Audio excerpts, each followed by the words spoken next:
Bike పై వెళుతున్న సమయంలో రోడ్డుపై ఉన్న వర్షపు నీరు మీద పడడంతో మొదలైన గొడవ కత్తిపోట్ల వరకు వెళ్లింది. చాదర్ఘాట్ పిఎస్ పరిధిలోని శంకర్ నగర్ లో 3 రోజుల క్రితం బైక్ పై వెళుతున్న సమయంలో వర్షపు నీరు మీద పడడంతో 2 గ్రూపుల మధ్య వాగ్వాదం చోటు చేసుకుంది.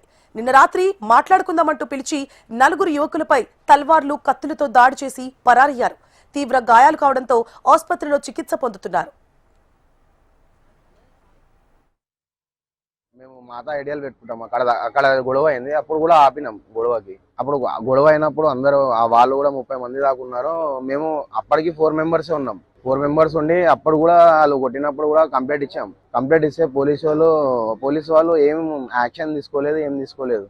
కానీ ఇవాళ మాట్లాడదామని పిలిచి నేను అక్కడ ఛాయ్ తాగడానికి వెళ్ళినాను. అప్పటికి నేను గొడవలే, నేను ఛాయ్ తాగదామని హోటల్ దగ్గరికి వెళ్ళాను. హోటల్ దగ్గరికి వెళ్ళే వారికి అన్న వాళ్ళు వచ్చారు. అన్న వాళ్ళు వచ్చే వారికి వాళ్ళందరూ 40 మెంబర్స్ దాకా వెనక గలీలకి వచ్చి రాడ్స్ ఉన్నాయి, పెద్ద పెద్ద రాడ్స్ ఉన్నాయి, మన గడ్డి కోసే కత్తి ఉంది. ఆ కత్తితోని వీళ్ళ ముగ్గురు పైన ఫస్ట్ అటాక్ అయింది. అటాక్ అయితే నేను హోటల్ దగ్గరికి పరిగెత్తుకుంటూ వెళ్ళిన. అడిగిపోయి మొత్తం ఇక్కడ పలిగిపోయింది అనమాట.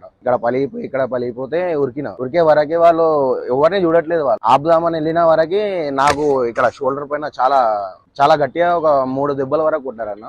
ఆ దెబ్బలు పడగానే అడిల్పోయి తీసుకొని పరిగెత్తడం జరిగింది. నాకు జరిగిన తర్వాత అక్కడ నుంచి ఉరికే వరకు అందరూ ఉన్నారు. కానీ పోలీసు వాళ్ళు అప్పుడే వెంబడి వచ్చారు, కానీ వాళ్ళకి ఏం పట్టించుకోవట్లేదు. కానీ మాకే నూకేస్తున్నారు అక్కడి నుంచి.